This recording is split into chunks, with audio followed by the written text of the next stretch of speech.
Oi, gente, tudo bem? Hoje nós continuaremos a meta 3, falando sobre a revolução científica na genética, dando continuidade ao que a gente já tinha visto na parte número 1. Bom, vamos lá. Tecnologia do DNA recombinante. Em 1968 foi descrita pela primeira vez uma enzima muito importante chamada enzima de restrição. Quem é que tem essa enzima e para que ela serve?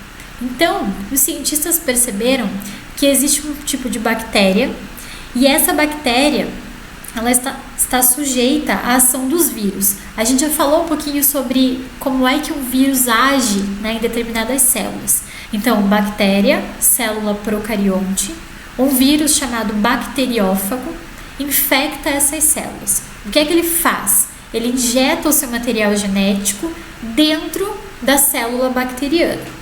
Bom, os cientistas descobriram que essa enzima de restrição, ela conseguia identificar o trecho de DNA do vírus. Então, o vírus injetou o seu DNA dentro dessa célula e essa enzima identificava um trecho do DNA do vírus e cada vez que esse trecho era lido, cada vez que a enzima identificava essa sequência de nucleotídeos, ela quebrava, fragmentava esse DNA. Com o DNA fragmentado, o vírus não conseguiria se replicar, se reproduzir no interior da célula. Então, essa enzima de restrição foi uma descoberta muito importante, porque a partir daí nós conseguimos perceber que algumas enzimas conseguiam quebrar trechos de DNA. Coloquei para vocês no exemplo ali, a sequência de nucleotídeos que era quebrada era GAATTC. Então, cada vez que essa enzima encontrava essa sequência exata de nucleotídeos que pertenciam ao bacteriófago, que pertencia ao vírus, ela quebrava esse trecho do DNA, interrompendo então o ciclo de vida do vírus. Guardem esse nome aí, enzima de restrição, beleza? Bom, avançando. Uma outra enzima muito importante, enzima DNA ligase. O que é que essa enzima faz? Ela catalisa, ela junta duas extremidades do DNA. Bom, graças a essa descoberta, a gente conseguiu perceber o seguinte: quando um bacteriófago, por exemplo, injeta o seu material genético dentro da bactéria, dentro da célula bacteriana, acontece a fusão, a junção do DNA da bactéria com o DNA viral, certo? Essa enzima, DNA ligase, é quem é responsável por essa união. Então, a partir daí, a gente começou a perceber que dava sim para ver a ligação de um DNA da própria célula com um DNA externo, nesse caso, um DNA de vírus, beleza? Então, duas enzimas importantes. A DNA ligase, que faz essa ligação, e voltando aqui, a enzima de restrição, que é aquela que vai fragmentar, quebrar o DNA. Restrição quebra e a enzima DNA ligase une os fragmentos de DNA. Beleza? Vamos lá. Bom, em 1972, esse senhor ali que eu coloquei a foto para vocês, o Paul Berg, criou um híbrido em laboratório. Então, o que é que ele fez? Ele pegou um vírus chamado SV40 e juntou o material genético desse vírus com o material genético de um outro vírus chamado Lambda. O que é que aconteceu então?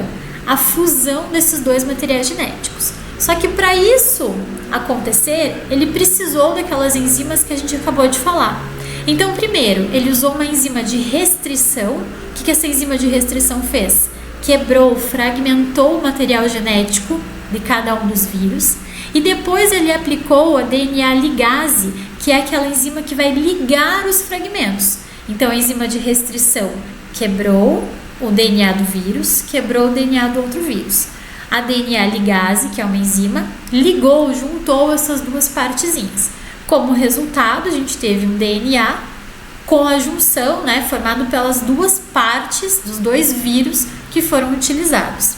Essa pesquisa não foi levada adiante, Na apostila de vocês até conta um pouco da história, provavelmente pela pressão de outros pesquisadores, houve a desistência nessa pesquisa. Porém, um ano depois, em 1973, se desenvolveu uma técnica do DNA recombinante, que na verdade é um prolongamento, uma continuação desse estudo que já havia sido feito. O que acontece então? Produção de um DNA formado por trechos de duas espécies que é capaz de se reproduzir. Ou seja, pegaram um fragmento de DNA de uma bactéria chamada Escherichia coli, que é resistente à tetraciclina. Beleza? A tetraciclina é um antibiótico. E pegaram outro grupo de bactérias da mesma espécie, que é resistente à kanamicina, que é outro antibiótico. Então, a gente tem duas bactérias, certo? Da mesma espécie, mas que tem uma restrição, na verdade, elas têm uma resistência, melhor dizendo, a antibióticos diferentes. O que é que os cientistas fizeram? Pegaram essas duas bactérias, isolaram ali o seu material genético, e juntaram depois lá pela DNA ligase esses dois materiais e como consequência teve a produção de uma bactéria, certo? Que era resistente aos dois medicamentos. Então a gente teve como juntar isso aí, identificar qual é o trecho do DNA responsável por essa resistência. Bom, sabe aquela hora em sala que eu digo para vocês, larga o lápis, larga tudo e presta atenção porque essa é a parte mais importante da aula. Então chegou esse momento. Vamos falar um pouquinho sobre uma técnica chamada eletroforese em gel, que é a técnica que vai conseguir identificar e separar os fragmentos de DNA, né? Os genes, na verdade. Então o que é que vai acontecer? Essa técnica funciona da seguinte maneira. Existe uma placa e nessa placa tem alguns reservatórios, certo? As amostras, né, de DNA, a solução com as amostras de DNA são colocadas nesse reservatório, como está mostrando na imagem ali, beleza? Essa placa será mergulhada no gel, né? Mergulhada numa solução com gel. Esse gel poroso. Depois, eletrodos são colocados nesse gel para mudar ali a carga. Então, um lado desse gel vai ter carga positiva e o outro vai ter carga negativa. Então, de novo, uma técnica que consiste em pegar uma placa com 3 reservatórios ali, como está no meu exemplo, tá? E cada reservatório recebe uma amostra de DNA. Essa placa inteira é mergulhada num gel e esse gel é poroso. Eletrodos vão mudar a carga elétrica desse gel. Um lado fica negativo, o outro lado fica positivo. Por que isso? Na parte negativa é a parte mais próxima ali de onde as amostras foram colocadas. Por causa do fosfato que tem no nosso DNA, essa carga negativa e a carga positiva do outro lado fazem com que o DNA, a molécula de DNA, caminhe entre o gel. Então ela vai se deslocar da parte negativa para a parte positiva, beleza? Então essa técnica consiste em fazer o próprio DNA, a molécula de DNA, se deslocar pelo gel. Como esse gel é poroso, ele vai permitir a passagem dessas moléculas. Quanto menor for a molécula, mais rápido ela vai chegar ao final. Se a molécula for grande, ela vai demorar mais para conseguir atravessar. Depois disso, é retirada, né? Vou avançar aqui um pouquinho. Depois disso, é retirada ali essa diferença de carga elétrica, enfim, e as moléculas estacionam. Quando elas param, a região em que elas pararam a gente chama de banda. Naquela imagem ali, ó, que tem parece uma luzinha, a gente consegue perceber os trechos de DNA e o local em que essas moléculas de DNA pararam. É assim que os cientistas conseguem descobrir qual é o trecho de DNA, qual é o DNA de interesse para uma pesquisa, para um experimento, enfim. Para conseguir ter uma noção de tamanho, existe uma dessas moléculas que é uma amostra que já se sabe qual é o tamanho dela. Então a gente compara essa amostra com as outras que estão sendo testadas para ver qual é a maior, qual é a menor. Beleza? Então essa é uma técnica chamada eletroforese em gel.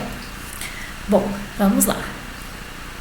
Em 1976 foi fundada uma empresa de engenharia genética para conseguir melhorar algumas coisas. Então eu coloquei para vocês 3 pontos ali que essa empresa conseguiu desenvolver. Melhorou essa técnica da eletroforese, né? Aumentou a tecnologia para a detecção da eletroforese em gel. O avanço na construção dos plasmídios, então aquela técnica que a gente já falou, de pegar o DNA de um vírus, de uma bactéria e misturar com outro DNA para a formação de uma terceira estrutura. E as técnicas de seleção.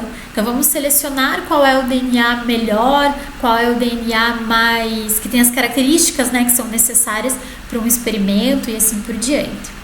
Em 1978, essa mesma empresa conseguiu desenvolver a insulina, aquela que as pessoas diabéticas precisam fazer o uso, tá? E essa insulina foi produzida totalmente por bactérias que foram geneticamente modificadas. Então, através disso, essa empresa conseguiu fazer com que bactérias produzissem a insulina e essa insulina fosse aproveitada por nós, né, seres humanos. Essa insulina só foi vendida, se eu não me engano, a partir de 1982. Então, existe um período de testes, assim por diante, mas foi um avanço muito significativo. Beleza? Gene Reporter. Então, através dessa empresa de engenharia genética, também foi descoberto um gene chamado Gene Reporter. O que ele faz? Ele reporta, ele avisa a ocorrência da transferência do organismo que se deseja modificar. Então, existem alguns genes que são facilmente observáveis, né? Coloquei para vocês ali, por exemplo, um ratinho que recebeu um gene de bioluminescência. Então, tiraram essa bioluminescência de um vagalume ou de uma água-viva que tem esse poder natural, né, de bioluminescência, e injetaram esse gene no ratinho. Como a gente consegue observar facilmente que deu certo nessa modificação genética, a gente chama esse gene de gene reporter. Então, é aquele que consegue passar com uma facilidade grande o fato da mudança genética ter dado certo, né? Ter ocorrido corretamente. Beleza? Pessoal, encerramos então a explicação dessa meta 3.